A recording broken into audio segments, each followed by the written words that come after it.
This is Fieldsports Channel News. They watched it for 5 years, but at last they decided it had to go. Professional deer guide Alex Hinkins and a friend caught up with this albino muntjac in Hampshire at the weekend. It had survived in woods on farmland for 5 years.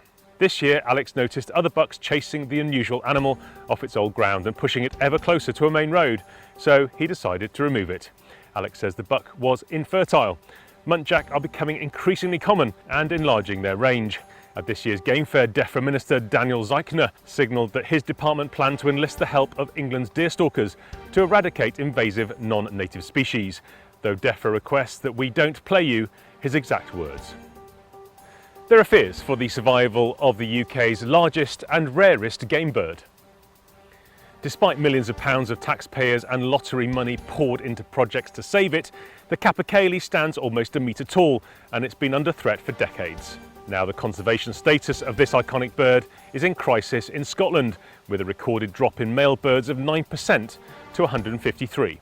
The forest-dwelling birds have suffered at the hands of predation by animals like pine martens, which, as you can see from this picture, steal the Capicale's eggs. The organisations leading the Capicale conservation project, including the RSPB, are politically opposed to predator control. Scotland's gamekeepers say the government has ignored warnings about the future of the Capicale for too long. 2 years ago, Nature Scott supported research from the Scottish Capicale group, which said that predator control was needed to stop the birds becoming extinct. There are some that might say that this is 1 year of figures and that this doesn't translate to exactly where the Capicale is just now in terms of its conservation status. But for the practitioners on the ground, that's just more denial, and there is no room for denial anymore. The counts don't lie, the numbers don't lie.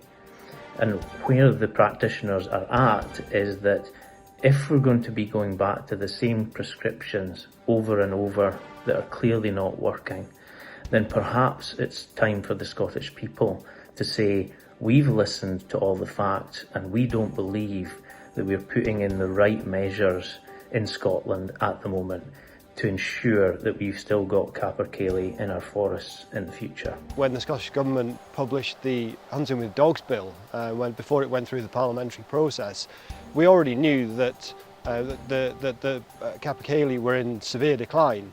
Within a couple of days of that being published, Nature Scott, which is obviously the natural arm to the Scottish Government, published their own report to say that if we don't do something about Capicale controlling predators, then we will lose a Capicale within 3 decades from now. Now 30 years is not a long time, and we need to do everything we can to protect this iconic Scottish species.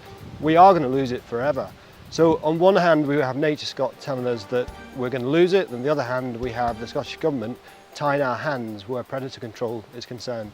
The BBC misreported facts surrounding badger culling for its recent documentary, fronted by Queen guitarist Brian May. That's the conclusion of the AHDB, a levy board which represents farmers and growers in the UK. It saw a version of the show before it was televised and has now lodged an official complaint with the broadcaster, citing serious concerns. It says it spoke to the programme makers and also shared evidence which contradicted what was shown in the documentary before it was broadcast. But the programme went out anyway. The AHDB raised concerns about the way the programme said badgers don't play a part in the spread of TB in cattle, when scientific evidence shows they do. The programme claimed that culling badgers isn't working for farmers, even though bovine TB figures are falling. The complaint says there is a lack of editorial balance in the BBC show. A gun shop that spent 7 years building up its social media presence has lost the lot overnight. Dave Bamlett's store, which sells guns, ammunition, clothing and all sorts of country sports kit, used social media to promote it, just like lots of businesses in the field sports sector do. But the Facebook bots have got him, and not for the first time. Dave consulted Facebook's own help policy page to make sure his posts met their guidelines. He now believes the social media platform is actively trying to cancel his business and others like it. We know the Facebook rules. I went online and actually screenshot their actual rule, which said that actual shops are allowed to advertise guns on Facebook and the likes. And so I took a screenshot of that and I pinned it to the top of my page. So it was the first thing that anyone's seen, including Facebook, if they opened my page up.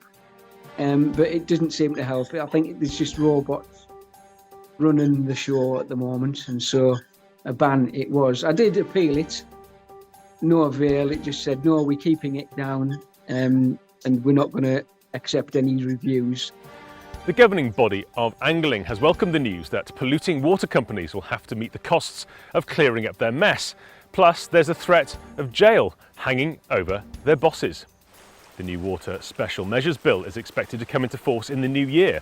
It threatens unlimited fines to the polluters, plus the added punishment that senior executives could be jailed for up to 2 years if they don't clean up their act. I would describe the government's water industry special measures bill as a good start. There's a long way to go yet, but I think it's great that we're going to have real hardcore penalties on the bosses of the water industry. This is an industry that since privatisation has sucked £76 billion in dividends from effectively the public purse, from bill players. And what have we got in return? We've got almost every river in the country polluted. We've got a wastewater infrastructure that's simply not fit for purpose. The annual Holt's Charity Clay Day has taken place at Sandringham by kind permission of His Majesty the King.